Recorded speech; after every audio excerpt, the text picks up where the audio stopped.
J. Timothy Stone pushed his fingers through his slick dark hair and groaned, "Why me?" The Secret Service agent cleared his throat. They need an answer. Go back out there and tell them we need a few minutes more, J. Timothy said. I don't think, the agent began. That's right, J. Timothy yelled. You don't think. You're not paid to think. Now do what I told you. The agent shot daggers at the president's chief aide with his eyes, but he did what he was told and went back out. J. Timothy scratched his head, deep in thought. It's not going to work, Tim, Gail said. Perry Sodhander's out there. There's no way we can keep this a secret. There has to be, J. Timothy insisted, looking at his watch. Just for another 7 hours. All we have to do is get past the 11 o'clock news. After that, even if the media finds out, it will be too late to affect the election. I see. Why can't I see my son? Sam asterisk, nay out in the hall asked in a high-pitched and worried voice. What does the president want with him? He's just a boy. Would someone please explain this to me? J. Timothy winced. Sounds like his mother. I nodded. Better believe it. Does she know that you can, switch bodies? Gail asked. No. If I let her in, will you promise not to tell her? J. Timothy asked. Please don't, Jake, Mr. Dirksen begged me. He turned to J. Timothy. I didn't mean to break any laws. Really, I was only trying to come up with a way to educate students without having to expose teachers to them. But he's my son. Why can't I see him? My mother was asking anxiously outside. Another voice chimed in. Yeah, what's going on in there anyhow? Gail and J. Timothy locked eyes. That's Perry, Gail muttered in a low voice. J. Timothy took a deep breath and let it out slowly. He straightened his bow tie and smoothed back his hair. Then he turned to the door and pulled it open. Mom looked in with a startled expression on her face. Her eyes stopped on me. Then went to Jake, still asleep in the reclining chair. Please come in, J. Timothy said with faint graciousness. Mom came into the room and hurried toward me, Jake. Mr. Blanco, Andy, and Perry Sodhander followed her. Andy must have run home in record time and gotten my mother. Then they must have driven back to school and found Principal Blanco. J. Timothy blocked Perry Sodhander's path. No press. Why not? Sodhander asked. What are you trying to hide? We're not trying to hide anything, Gail said, trying to look calm. You're welcome to see for yourself. Is something wrong with him? Mom hovered over me, the president in my body. He just fell asleep, J. Timothy replied calmly. Can I ask what's going on in here? Principal Blanco said, looking around at Josh, Mr. Dirksen, and Gail. Some unexpected developments with regards to the election, J. Timothy replied. But everything's under control. What unexpected developments? Perry Sodhander asked, but no one answered him. Meanwhile, I watched as Andy sidled up to Josh, who whispered something in his ear. Andy's eyes went wide. He stared at me and silently mouthed my name, Jake. 99 without trying to be too obvious. Gail strolled over and started to speak to my friends in a low voice. Mom and Mr. Blanco were over by the dits, trying to wake me, the president in my body. Why is he sleeping in the middle of the day? Mom asked, gently shaking my shoulder. I always say these kids stay up too late watching TV, Mr. Blanco complained. He does not. Mom huffed and shook my shoulder some more. Jake, hun, wake up. The president barely opened my eyes and looked up into Mom's face. It's okay, Mom said gently. You fell asleep. The president, in my body, looked very groggy. Where am I? You're in the science lab, Jake, Mr. Blanco said. The president yawned. Who's Jake? Then he closed my eyes again. Mom gave Mr. Blanco an alarmed look. Meanwhile, Perry Sodhander was staring at the DITS. The Dirksen Intelligence Transfer System. He read. What is this thing? Gail and J. Timothy shared a desperate look. Somehow the reporter was coming close to figuring out what had happened. J. Timothy must have decided that the best thing to do was get the president, in my body, out of there fast. Let's help him up, he said, sliding his arm through mine and helping me, the president, out of the reclining chair. The president, looked totally exhausted and still half asleep. Is this a dream? He mumbled. Not anymore, hun, Mom said gently. She picked up my backpack and helped J. Timothy lead me, him, toward the door. Now let's go home. Home. The president yawned. That's right, young man. J. Timothy pulled open the door. The president swiveled my head toward his chief aide. J. Timothy. Please, just do what your mother tells you, sir, Jake, J. Timothy replied. My mother. The president, in my body, was so tired he looked like he was sleepwalking. Mom led him out of the room. At the door, J. Timothy whispered urgently in the Secret Service agent's ear. The agent nodded and quickly spoke into his sleeve. Meanwhile, Josh and Andy started to follow everyone out of the lab. Just a minute, boys. J. Timothy held out his arm to stop them. But we want to go, too, Josh said. I'm afraid not, J. Timothy replied. Why not? Andy asked. Would someone like to tell me what's going on? Perry Sodhander said. Why can't we go? Josh asked. Yes, added Principal Blanco. I'd also like to know why they can't go. J. Timothy's eyes darted around. I knew what he was thinking. If Josh and Andy got out of the room, the whole world would soon know that their best friend was occupying the president's body. J. Timothy had to think of a reason why Josh and Andy couldn't leave the lab. The president and I need to speak to these two young men for a moment, he said, leading Andy and Josh toward me. You and the president. Perry Sodhander looked puzzled. Can I ask why? Yes, you see, J. Timothy explained, the president is very interested in what young people think on certain issues, relating to. J. Timothy gave me a desperate look.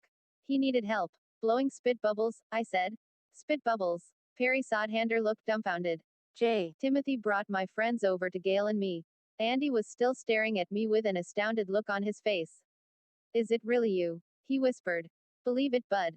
Whoa. Andy suddenly shook his head and looked ticked off. What's wrong? Gail whispered. Andy pointed at me and hissed, how come he gets to be the president? The only thing I ever got to be was his dumb dog. I didn't do it on purpose, I whispered. Oh, sure. Andy rolled his eyes in a major display of disbelief. Listen, barf breath, I grumbled. You want to be the president. It's fine with me. I'd just as soon be back in my own body. That's easy for you to say, Andy muttered. J. Timothy stepped closer. Excuse me, Mr. President, do you think I could interrupt for a second? I nodded. Thank you, sir, J. Timothy said caustically. I'd just like to remind you that we're dealing with a serious threat to national security here, seeing that the president's body has been invaded by a 13-year-old. Which, in some respects, means business as usual, Gail quipped. J. Timothy glowered at her, then glanced out the corner of his eye at Perry Sodhander and Mr. Blanco, who were still waiting near the door. In a hushed, urgent whisper, the chief aide tried to explain the seriousness of the situation to Josh and Andy. If the truth got out, all kinds of terrorists and enemies of the United States might decide that this was a good time to cause trouble. Andy turned to me. Anyone gives you a hard time, man, nuke 'em. Gail went pale as a ghost. That's really not the approach we'd suggest, Mr. Jake. What if something bad does happen? Josh asked. Gail and J. Timothy gave each other quizzical looks. Let's just hope it doesn't, J. Timothy replied. In the meantime, I've assigned a team of Secret Service agents to keep an eye on the president. Which one? I asked. The real one, J. Timothy said. What about me? I asked. I mean, I may be Jake Sherman, but the rest of the world thinks I'm the president. I need some protection, too. I've kept a couple of agents here, J. Timothy explained. Just a couple. I repeated unhappily. Andy and I are here, Josh added. Oh, great, I groaned. And I suppose you guys are going to throw yourselves in front of me if some nutcase starts shooting. My friends glanced at each other nervously. Figures. I nodded disgustedly. The first hint of trouble and you guys'll bail instantly. Hey, no fair, Josh protested. You'd do the same thing. Not if you were the president, I said. You're such a liar, Jake, Andy said. Who are you calling a liar? You, jerkface. Gail rolled her eyes and spoke to J. Timothy. Excellent debating skills, don't you think? I can just see him on national TV tonight calling his opponents jerkface and barf breath. And I'm sure that threatening to nuke other countries will go over well, too. Wait a minute. I pointed at Andy. That's Ms. Policy, not mine. And what would you suggest doing if some unstable country starts acting up? Andy asked snidely. I'd make sure they knew we had nuclear capability and that we weren't afraid to use it, I said. And I'd use that as a negotiating chip to reach some kind of settlement. Gail smiled slightly. I'm not sure President Frimp's answer would have been any more coherent.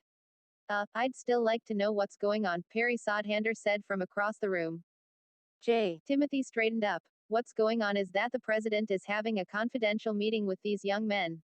I'd appreciate it if you'd leave, Perry. We'll have a statement for you in a few minutes. An exclusive, the reporter asked hopefully. J. Timothy sighed. Yes, Perry, it will be all yours. Deal. Perry Sodhander grinned and left the room. Timothy turned to Mr. Blanco. I'd appreciate it if you'd leave too. But Mr. Blanco shook his head. As the principal of this school, I have every right to remain here. Timothy turned back to the rest of us. I can't believe you're still serious about allowing him to debate tonight, Gail said, pointing at me.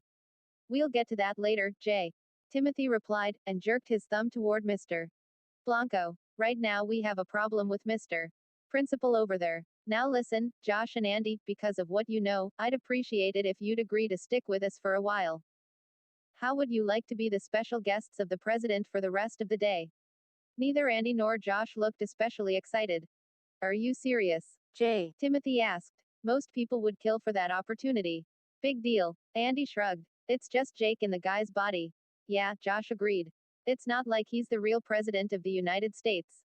But just think of what you'll get to do, Timothy said. Like what? Asked Josh. Yes, Timothy, Gail chimed in with a smile. Just what will they get to do? Timothy bit his lip for a second, then brightened. They can ride in the presidential limo. Thrilling, Andy muttered, clearly not impressed. It's got TV. Timothy added. Josh pretended to yawn. Whoop-de-doo. Well, what would you like to do? Timothy asked. Andy and Josh glanced at each other. Could we use the sleeve mics? Josh asked. The chief aide shook his head. Sorry, those have to be available at all times in case of emergency. How about shooting some guns? Andy asked. Timothy gave him a look of pure disbelief. Get real. Could we at least give our friends rides in the limo? Josh asked. And go to McDonald's. Andy added. Drive-through. Josh gasped. Through the moon roof. Andy exclaimed. They gave each other high fives. Timothy gave Gail a questioning look. The presidential limo, full of kids. The drive through at McDonald's. She raised a dubious eyebrow.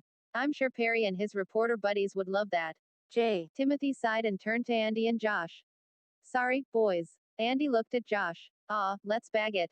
These guys aren't gonna let us have any fun. And we've got a midterm tomorrow. Boys, please, don't go, Timothy whispered desperately. There must be something the president has that you'd like. Andy rubbed his chin and gazed out the window. Suddenly he lit up. I know. Andy dragged Josh off to a corner where they huddled and whispered for a moment. Then they came back. We want to fly Marine One, Andy said. Josh nodded eagerly in agreement. Well, it isn't here right now, Timothy replied. Then get it, said Andy. Not sure I can. Timothy hemmed and hawed. Gee, that's too bad. Andy looked at his wristwatch. Wow, I bet my mom's wondering where I am. I'd better go home. And then I think I'll call the newspaper and tell them my best friend is in the president's body. Wait, Timothy gasped. Okay, look, the First Lady is using Marine One in the southern part of the state this afternoon, but I'm sure later on we can arrange for you boys to have a ride. We don't want a ride, Josh said. We want to fly it, added Andy. Fly it, sputtered Timothy. But that's absurd. Andy turned to Josh. Know what? Forget the newspaper. I'm going straight to the TV station. Timothy swallowed and loosened his bow tie. This is blackmail. You kids can't do this. Hey, you're the one who wants us to hang around when we should be studying for a midterm, Josh reminded him. Make it worth our while.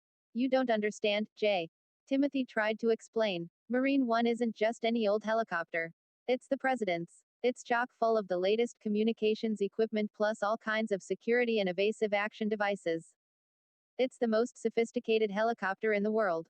Cool. Andy and Josh grinned at each other. But nobody except the pilot is allowed to fly it, Timothy insisted. Andy sighed and waved at our principal across the room. Hey, Mr. Blanco. Yes, boys. Mr. Blanco looked up. Okay, Timothy blurted. You can fly the stupid helicopter. Josh and Andy smiled and shared another high five. Timothy looked really shaken. Did you want me, Mr. Blanco asked. Yeah, said Josh, we just wanted to tell you that we're gonna hang out with the president for a while. Mr. Blanco frowned. It's a special treat, Timothy tried to explain. Well, I think you'd better let your parents know where you'll be, the principal said. Count on it, said Andy. We were in the back of the presidential limo, parked in the school parking lot. Josh was on the phone. Hey, Mom. Yeah, FM still at school. No, I won't be home for dinner. FM hanging with the president. No, the president of the United States. Seriously. FM calling from his limo. What do you mean? You don't believe me? He's sitting right here. Dot dot dot. I am not making this up. Josh cupped his hand over the phone. She doesn't believe me. She says if I don't come home right now, FM grounded for a month. Jay. Timothy took the phone. Hello, Mrs. Hopka. This is Jay. Timothy Stone, the president's chief aide. The president of the United States. Dot dot. Yes, I know it's hard to believe. No, I am not a kidnapper. Your son is perfectly safe. Dot dot dot. Of course he could come home. The president just wants to spend some time with him. Mrs. Hopka, please. Jay. Timothy put his hand over the phone and looked at Gail. She doesn't believe me. She says if I don't bring him home right now, she's calling the police. Think you could make her understand? Gail shook her head. This is your boondoggle, Tim. Not mine. Let's just go over to my house, Josh said. All she has to do is meet the president and she'll have to believe it. Jay. Timothy bit his lip and narrowed his eyes as if he were considering it. You can't be serious, Gail said. We've only got a skeleton crew of Secret Service. Any side trip by the president has to be approved by the advance team. The route has to be predetermined, swept, and secured. Local authorities must be alerted, mailboxes removed, manholes checked. Dot dot dot quote. Jay. Timothy smiled. But that's the beauty of it, Gail. Nobody knows we're coming. We'll pull the flags off the fenders and look like any old plain black limo with tinted windows driving through town. No one will ever suspect who's inside. You're taking a terrible risk, Gail warned him. 6.5 hours to go, Jay. Timothy said, checking his watch. Desperate times call for desperate measures, Gail. Kennedy had the Cuban Missile Crisis. Bush had Desert Storm. And we've got the Dits, Gail groaned. On the way to Josh's house, Andy called his parents and went through the same thing. They wouldn't believe he was with the president and threatened to call the police if Jay. Timothy couldn't prove it. Jay. Timothy promised I'd be there right after we went to Josh's house. Gail yawned. You'll have to pardon me, boys.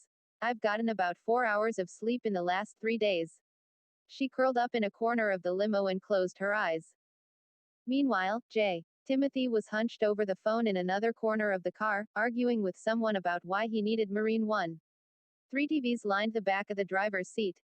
As we drove into Andy and Josh's neighborhood, Andy fiddled with one of them. A strange yellow, red, and green image appeared on the screen.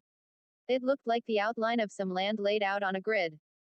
In the water around it were small yellow and red dots shaped like warships and submarines. Cool, video battleship. Andy turned up the brightness. But where are the controls? Asked Josh. Maybe they're in this thing. Andy picked up a silver briefcase and opened it. Inside was a control board that looked like a huge TV remote, only with a lot more buttons. He read down a list of complicated labels next to the buttons. Let's see now. Under tunnel launch verification, should we go with manual sync, or auto strike? Definitely manual sync, Josh said. Andy flicked a switch. What's the sequence count? 8, 22, 14. What's that? I asked. My gym locker combination, Josh said. 8, 22, 14. Andy entered the number. A bright red light began to flash the words, system armed. Cool. Andy was just about to press the launch button when Jay. Timothy grabbed the control board away from him. Nice going, Ace, you almost started a nuclear war. Andy's jaw dropped. You mean, this thing's real? Jay. Timothy nodded. It's called the football. It's the president's personal portable communication system to the heads of the armed forces and world leaders. Well, excuse me, Andy huffed. I thought it was a video game. Jay. Timothy made a snotty face. The president of the United States doesn't have time to play games. So which one of these is real TV? Josh asked, gesturing to the 3 screens. Jay. Timothy pointed to the middle one. Josh reached down and flicked it on. A picture of a diamond-studded gold bracelet appeared. Hey, the Home Shopping Network. That's what the president watches. He finds it relaxing, Jay. Timothy explained. Well, how do you like that? Andy smirked. The president's too busy to play games, but he does have time to watch the Home Shopping Network. Which house? Asked the limo driver, whose name was Al. That one. Josh pointed through the window and Al slowed the limo and turned into the driveway. Jay. Timothy leaned toward me. Okay, listen, Mr. President, I don't want you to leave the limo. It's too much of a security risk. He turned to Josh. Go in and ask your mom to come out. Right. Josh got out of the limo. When she comes out, you have to act like the president, understand? Jay. Timothy told me. You mean, invite her to watch some home shopping network? Andy asked. Very funny, Jay. Timothy grumbled. Just smile and let her do the talking. Whatever she says, just agree and promise you'll try to do something. That's what you always do. But that's so bogus, I said. Of course it is, said Jay. Timothy, straightening his bow tie. But the election's tomorrow. Every vote counts. Josh came back out with his mother. She looked nervous and perplexed as he led her toward the limo. I could read her lips as she asked if this was some kind of joke, and Josh assured her it wasn't. When they got close, Timothy reached over and brought down the tinted window beside me. Oh, my, Mrs. Hopka brought her hand to her mouth when she saw me. President Frimp, it's really you. Hello, Mrs. Hopka. I stuck my hand out the window. Josh's mom shook the president's hand. She looked back at Josh and then at me. Forgive me for asking this, Mr. President, but what in the world do you want with Josh? Well, ahem. I cleared the president's throat, then explained how I'd visited the middle school that afternoon and was struck by how intelligent Josh and Andy sounded in class. There are a lot of issues concerning teens in this country that have been ignored in this campaign. Why, just this afternoon Josh and I spoke at length about the problem of corporate layoffs and unemployment in the middle class. Josh's mom looked dumbstruck. Really? Yes, I said. I think we have to be more responsible to all parts of the population. With Josh and Andy's help, I intend to create the President's Commission on Teenage Attitudes and bring these issues to light. But the election's tomorrow, Mrs. Hopka reminded me. Well, that still leaves tonight, I replied. Oh, you mean the debate, she said. Yes, that's exactly what I mean. Mrs. Hopka gazed at me for a moment. I have a confession to make, Mr. President. I wasn't going to vote for you tomorrow. But now that I've had the opportunity to speak with you, I think I will. I'm delighted to hear that, Mrs. Hopka. We shook hands again. There's just one thing, Mr. President, Josh's mom said. It's a school night and I'd still like my son home by 11. You have the presidential word, Mrs. Hopka. I smiled reassuringly. Josh got back in the limo. As we rode toward Andy's house, I noticed that Gail had awakened from her nap and was studying me with a curious expression. What is it? I asked. That was good, she said. You mean, with Josh's mom? Gail nodded. You got her to change her vote. I didn't do anything, I said. Yes, you did, said Gail. You were sincere. 1. The same thing happened at Andy's house. Andy's father came out and, after he recovered from the shock of finding the President of the United States parked in his driveway, we talked about the rising costs of medical care. Without being asked, he said he was going to change his vote too. As we drove away from Andy's house, I noticed that Timothy was regarding me in a new light. This is interesting, he said. It's not a big deal, I said. I mean, isn't that why the candidates are always out pressing the flesh? The more hands you shake, the more votes you get. That's not always the case, Timothy said. Some politicians just have a way with people. They project confidence and trust. I did that, I asked. Only because you're not a politician, Gail said. So what's the story with the helicopter? Andy asked Timothy. Later, the chief aide replied tersely. Josh opened his backpack. In the meantime, we might as well study for the test. That's right, I gasped. We have a midterm tomorrow. Ahem, Timothy cleared his throat. May I remind you that in exactly 3 hours you're scheduled to debate the other two candidates, Mr. President. You'll be appearing before a national audience estimated at more than 150 million people in this country and tens of millions more around the world. So, Timothy reached down to the floor of the limo and picked up 3 heavy ring binders, each the thickness of a medium-sized telephone book. Your briefing books, sir. My what? Your homework for the next 3 hours. Timothy dropped the ring binders in my lap. These books outline your position on all the issues that are likely to come up during the debate. You can't expect him to learn all that, Gail said. Look, he's a smart kid, Timothy argued. He'll absorb as much as he can. If they ask him about something he doesn't know, he'll say he's going to appoint a presidential commission to investigate it. We've already seen how good he is at that.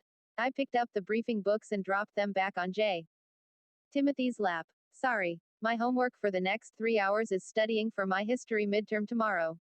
Do I have to explain to you again how an entire political party and many good politicians are depending on your presence at the debate tonight? Timothy asked, dumping the briefing books in my lap for the second time. Well, that may be, I said, dumping them back in his lap yet again. But tomorrow, when I'm in my own body again, I'm gonna have a midterm. And if I don't study, I'm gonna flunk. And if I flunk, I'm dead meat. The course of history and the future of this country rests on your shoulders, Jay. Timothy said ominously. That's really not fair, Gail said. But it's true, Jay. Timothy countered. I glanced at Andy and Josh. What happens if you flunk the midterm? Josh asked. I'll probably be grounded for the next 2 months. Given the choice between changing the course of history and not getting grounded, Andy said. I'd vote for not getting grounded. Exactly. I nodded. So where's my backpack? Josh and Andy frowned. Your mom took it, Gail said. I leaned forward and tapped on the glass between us and Al, the limo driver. Yes, Mr. President. Make your next left. Go to the light and make a right. You'll be on Magnolia Drive. Look for number 47. Right, sir. I settled back into my seat. Jay. Timothy sat across from me with his arms crossed and a glower on his face. You have no idea how many people you'll be letting down. Not to mention the fact that if you, as the president, come off like a total airhead tonight, it will make a certain press secretary look very, very bad. I looked at Gail. She was nice. Unlike Jay, Timothy Jerkface, it was obvious that she valued my welfare as much as the president's. When our eyes met, I gave her a quizzical look. She turned away. That's when I knew that what Jay, Timothy had said was true. A1 pulled the presidential limo up to the curb less than L** outside my house. The lights were on inside, and I could see my sister, Jessica, and my mother in the kitchen, preparing dinner. In the limo, no one budged. I wonder what's going on in there, Andy said, looking up from his history notes. Kind of hard to imagine what the President of the United States, in your body, is doing, Josh said. Probably freaking out, I answered. Just how do you propose to go in there and get your books? Jay, Timothy asked me. He had a good point. It might seem just a little weird if the President of the United States knocked on the door and said he needed Jake's backpack. I looked around the limo. Josh, yeah, I need you to go into my house. Say you were taking a walk and thought of a question you wanted to ask Jake. Get me, the president, alone and tell him you need my history book and notes. Josh screwed up his face. Do I have to? You want me to get grounded for the next 2 months? Josh shrugged. Frankly, my dear, I don't, ahem. Andy cleared his throat. Hey, goofball, you want to fly Marine One? Oh, okay. Josh reluctantly got out of the limo and went up the front walk. A moment later, Jessica answered the door and started to talk to him. I want you to think about what you're doing, Jake, J. Timothy said while we waited. Valuable minutes are slipping away. If you show up at that debate tonight and look stupid, it's going to reflect on our entire country. People all over the world will be watching. You're going to make the United States look very bad. I glanced at Gail. Is that true? She hesitated, then nodded. I'm afraid so, she said with a sigh. Although I still think this whole situation is very unfair to you. I never said it was fair, said Jay. Timothy. But it's not like we have a lot of other choices. And time is running out. Instead of going into my house to get my history book, Josh came back to the limo. I rolled down the window. Bad news, Josh said. You're still asleep. Couldn't you just say you needed the books? I did, but Jessica wasn't sure if you, Jake, needed them or not. I turned back to the others. How am I gonna get my books? Forget about them, Mr. President J. Timothy urged me. Concentrate on the debate instead. And flunk my midterm. Shows how much you care. Maybe you could study for both, Gail suggested. You mean, prepare for the debate. Then study history after that. I shook my head. No way. I'll be wiped out. Know what would be really funny? Andy asked with a smile. If Jake does the debate, you should make President Frimp take the midterm. The limo went totally silent. Andy looked around with a surprised expression. Hey, I was only kidding. But it made perfect sense. Why not? I asked Jay. Timothy, get the president to take a middle school history test. The chief aide shook his head. That's ridiculous. And anyway, first thing tomorrow morning we're going to school and switching you back. I crossed my arms and slumped down in the seat. Have fun at the debate tonight. Jay. Timothy narrowed his eyes at me. The future of this country depends on you, Jake. Get stuffed. I noticed a faint smile appear on Gail's face, but she covered it with her hand. You sure you want Frimp taking the test for you? Josh asked me. The guy can't spell tomato. President Frimp studied history in college. Gail said. It's actually a hobby of his. Way to go. Andy grinned. This is utterly absurd, Jay. Timothy grumbled, and checked his wristwatch. Those valuable minutes just keep ticking away, I reminded him. Ridiculous, the chief aide muttered. The president taking some kid's history exam. I caught Gail's eye and she winked. He'll never agree, Jay. Timothy said. Maybe you're right, I said. Maybe I should go to the debate. Jay. Timothy brightened. Now you're being reasonable. And, I added, holding the president's right index finger just below his right nostril, on live national TV I could root around for the presidential booger. Andy cried. The first booger, added Josh. The official booger of the United States. I said gleefully. I can see it in the Smithsonian Museum. In a glass case. The most significant contribution made by the administration of President Clifton Frimp. Forget the museum. Why not a monument? Josh asked eagerly. Like this huge marble nose and this giant finger, and sitting right there on the tip of the finger, like the size of a tank, would be the enough. Jay. Timothy shouted. His face was red and he was breathing hard. Okay, I can't believe I'm agreeing to this. But we'll talk to the president about taking your test. A few minutes later I was sitting in my living room. Behind me stood Gail, Jay, Timothy, Josh, and Andy. Mom, Dad, and Jessica were sitting on the couch across from us with their eyes bulging out. You see, I was saying, people under the age of 18 are not well represented in government. Mom and Dad nodded dumbly, but Jessica frowned. Excuse me for saying this, Mr. President, she said, but to my knowledge they're not represented at all. Jessica. Mom gasped in horror and then quickly turned to me. FM terribly sorry, Mr. President, but you know how teenagers are. Yes. I nodded. Among our youth, lack of respect for authority is a growing problem. Of course, if she were my daughter I'd see to it that she was punished severely. Dad gave Jessica a stern look.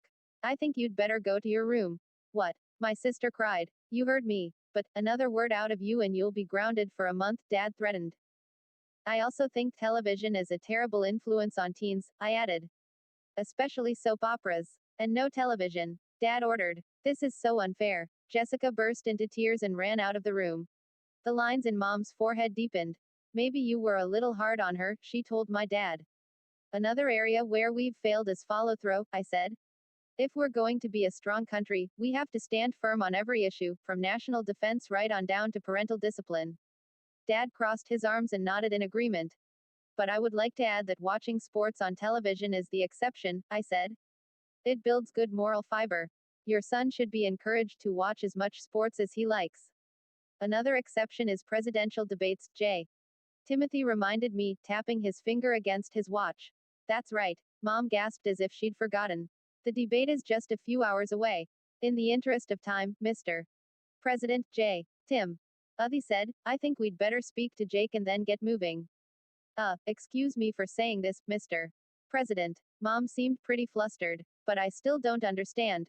Why Jake? During my visit to the middle school today, he asked extremely astute and intelligent questions, I replied. His teacher, Ms. Rogers, informed me that he is a gifted and unusual thinker. She did. Mom looked stunned.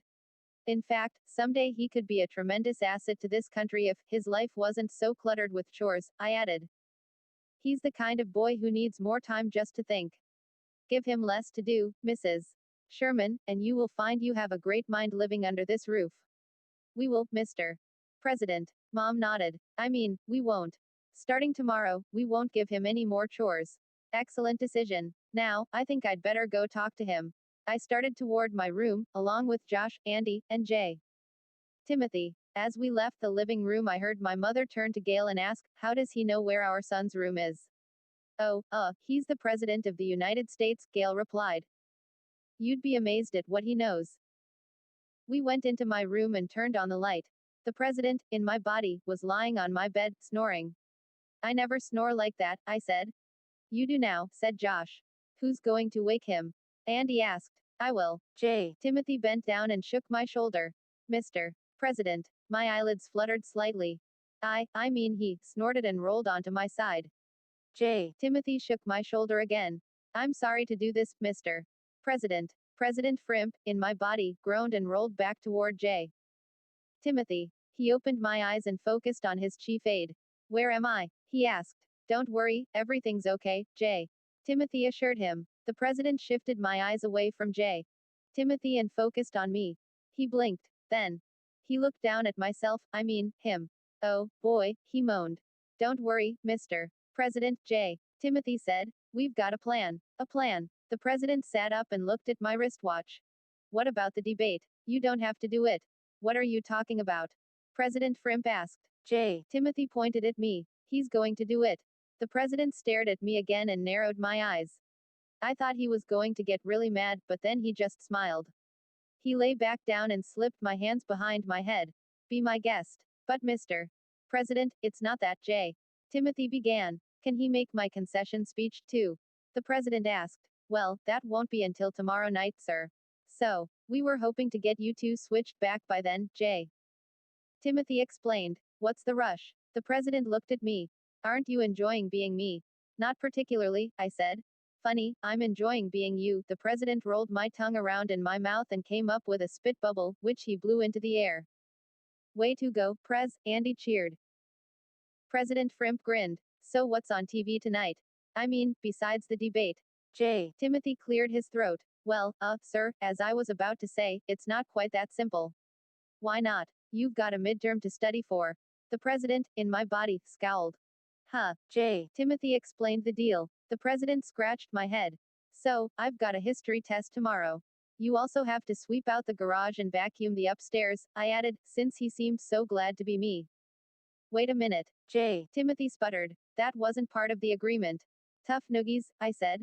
President Frimp smiled at me in his body. Pretty sharp negotiating. Hey, it's only fair, I said. But the president shook my head. Believe me, I've still got the better half of the bargain. We left the president, in my body, at my house where he promised to do my chores and study for my midterm. With all of us in the limo again, J. Timothy told Al the driver to head for the high school. Sitting in back with me, Andy and Josh opened their school books and started to study again. J. Timothy picked up the briefing books and dumped them on my lap for the last time. No excuses, start studying. But I'm starving, I said. The presidential digestive system was grumbling hungrily. Andy looked up. Me too. Me three, chimed in Josh. We'll send out for something, J.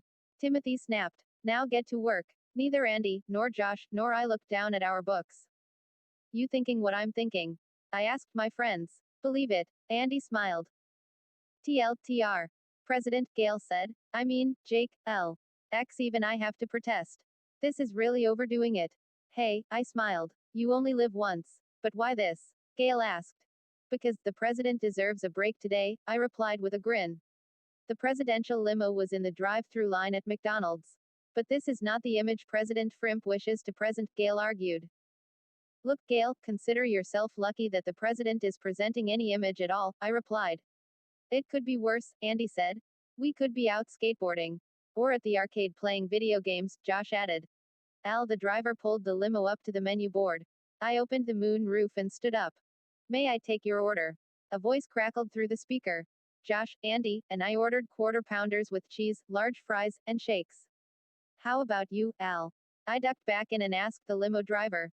Well, if it wouldn't be too much trouble, sir, I'd love the number 2 value meal, he said. Done, I said, then turned to J. Timothy. How about you? I wouldn't touch that garbage, J. Timothy grumbled. Have it your way. I shrugged and turned to Gail. Hungry. I can't believe this. Gail rolled her eyes. Hey, even the president's press secretary's gotta eat, I said. Gail grinned. Oh, well, I guess a grilled chicken sandwich and a large coffee wouldn't hurt. I finished ordering and ducked back into the limo. Al pulled around to the takeout window. A girl in a McDonald's uniform leaned out the window and said, "Thank you for eating at McDonald's. Your total comes to. Yee. Her mouth fell open and her eyes bulged when I stood up through the moon roof. Something wrong? I asked. You're the President of the United States.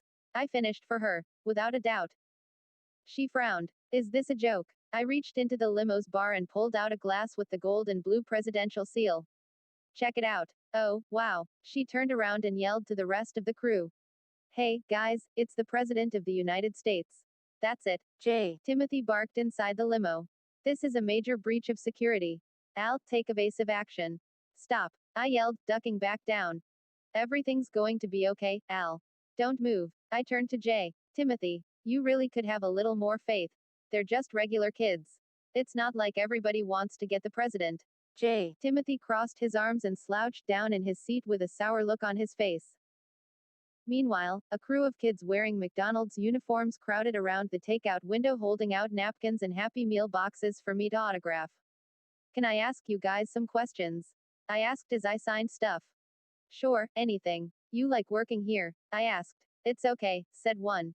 A lot of my friends can't find work anywhere, said another. So I'm glad to have a job. Hey, a kid handed back a napkin I'd signed. How come this says Jake Sherman? Oops. Sorry about that. I started signing the president's name. So tell me, what are your concerns about the future? The kids frowned. Then a boy said, finding a girlfriend. Everyone laughed. Seriously, I said. You know what I mean. I worry about the environment, said one girl. I think we're messing it up bad and it's going to get really nasty someday. I think you're right, I said. European countries put high taxes on gasoline use. That could lower the amount of fuel we use and provide money for environmental cleanups. I worry about making enough money, said a boy. I mean, working here is cool for now. But when I want a place of my own and a car and a family, forget about it. I'm gonna have to make some seriously bigger bucks. The minimum wage is sort of a joke, I agreed. Maybe it should be graduated and based on an employee's age. I want to be able to go to college, said a third girl. That's the only way you can get a good job. But my parents can't afford to send me. We have to put work-study programs in place to help more people get educated, I said. Our food was ready, and they handed it through the window to me. The limo started to move, and everyone waved. Bye, Mr. President. Bye. I waved back. And don't forget, if you're near a TV in a couple of hours, watch the debate. Al steered the limo toward the high school. We opened our bags and dug into the quarter pounders and fries. As that unique McDonald's aroma filled the back of the limo, I started to think about the kind of stuff the president could do. Maybe he really could change the world and make things better. Maybe being president could be kind of cool after all. Sitting across from me, Timothy pointed at the briefing books. Now that you've had your fun, do you think you might be ready to start preparing for the debate? Hey, I said through a mouthful of fries. If you paid attention, you'd know I already started. The high school parking lot was filled with trucks. Some had big satellite dishes on their roofs, others towed dishes on trailers. Dozens of vans and limos were parked alongside the school. The walkways were roped off and lined with police. As photographers snapped pictures of us, a group of Secret Service agents led us into the high school library. In the library, Josh and Andy sat down at a table to study. Gail and I sat down at another with the briefing books. Timothy looked at his watch. All right, Mr. President, you now have roughly an hour and a half to prepare for this debate. I'm Sony, I can't help you with it, but I've got to coordinate preparation with the aides of your opponents. It's okay, Tim. I waved him away. You've been a big help already. Timothy scowled as if he wasn't sure how to take that. Then he left the room. I looked across the table at Gail, who gave me a wan smile. There goes one very unhappy camper, she said. Hey, stuff happens. I shrugged. True, but it usually doesn't involve the president switching bodies with a 13-year-old boy, Gail replied as she opened the first briefing book. Anyway, there's a lot to go over, so we'd better get started. We began to review the issues that were likely to come up during the debate.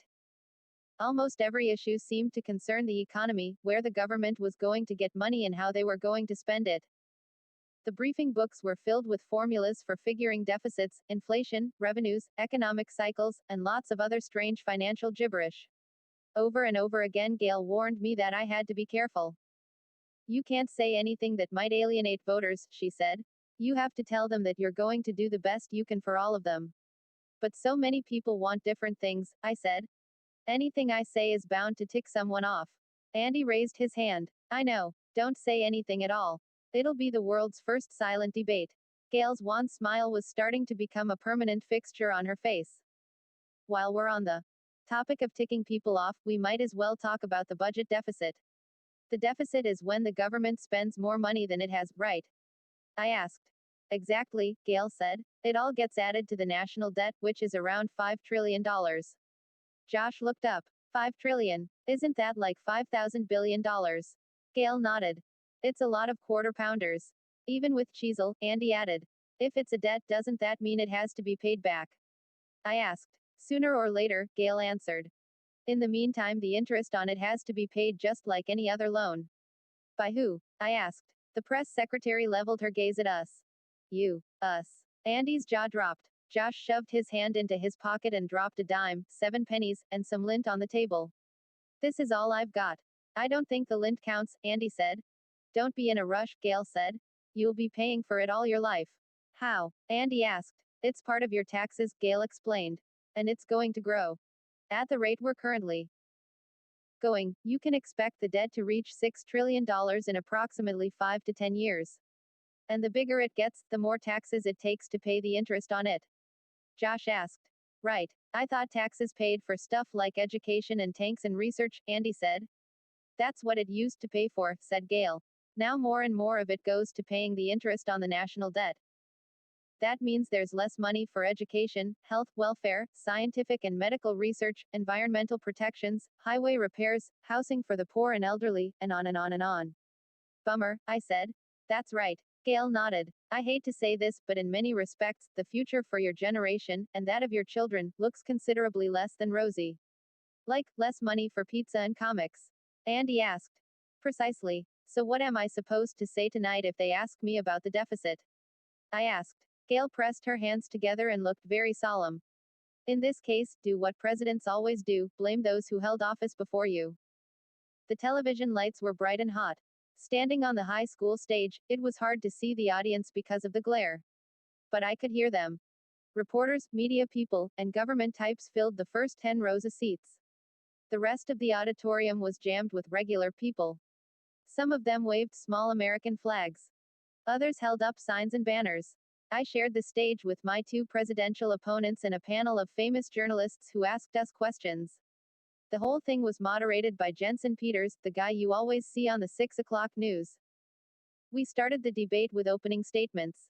I gave the one Gail and I had rehearsed. Jensen Peters had warned the audience not to clap or cheer after the statements, but of course they did anyway.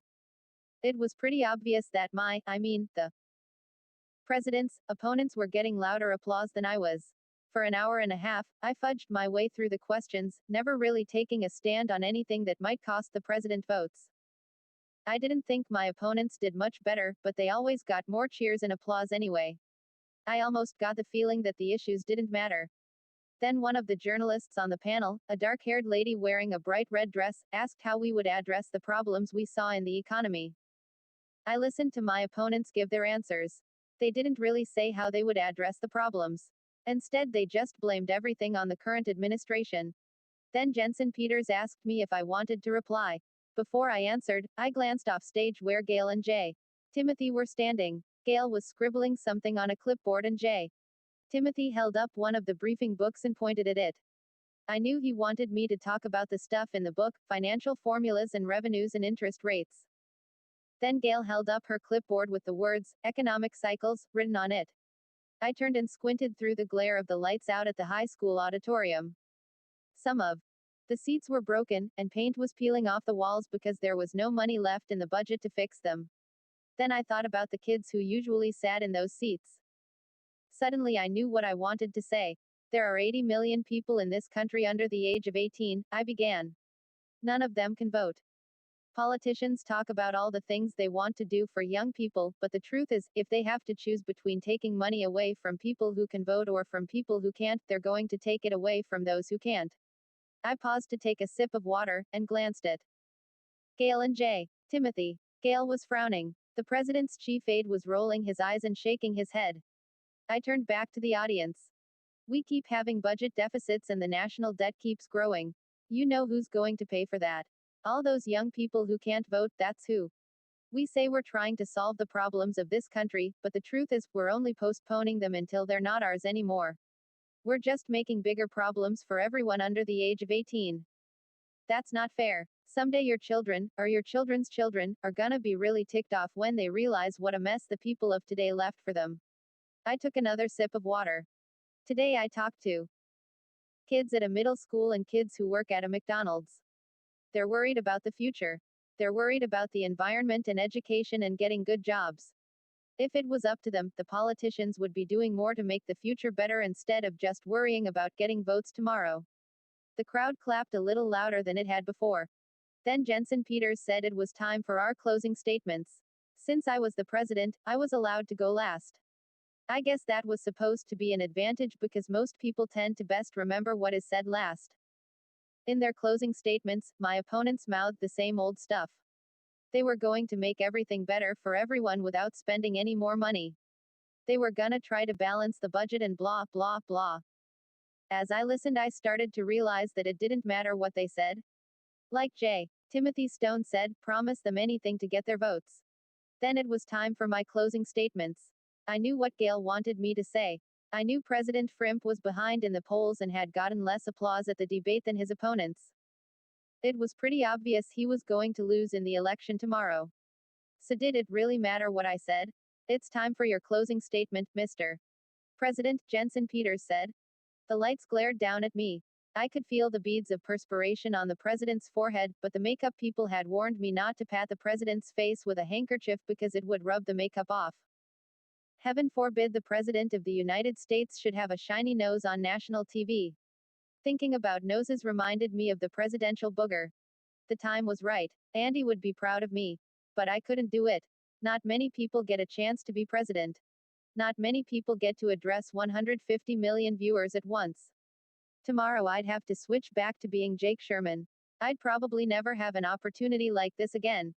Mr. President, Jensen Peters said, we're waiting. So why not? I turned to the camera, cleared the president's throat, and spoke to 150 million people. Tonight I said a lot of things to you. My opponents said a lot of things, too. But there was one thing missing, and that was the truth. A hush went through the audience. I heard something clatter. Out of the corner of my eye I could see Gail off stage. The clipboard she was holding had just fallen out of her hands. She looked shocked. The truth is that the three of us are here to get your votes, I went on. And we're going to say whatever we have to say to get them. But by trying to get votes now, we're willing to say things and make promises that will really hurt the future of this country. Off stage I could hear panicked murmurs and hoarse whispers. Out of the corner of my eye I saw J. Timothy with his hands clenched in fists and his eyes popping. I took a deep breath and continued. I have a confession to make. I don't really care who you vote for tomorrow. But I do care what you vote for.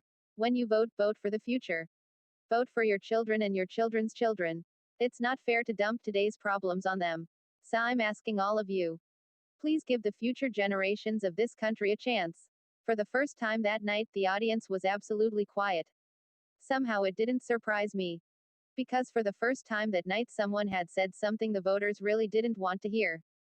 The first person I saw after I left the stage was Gail.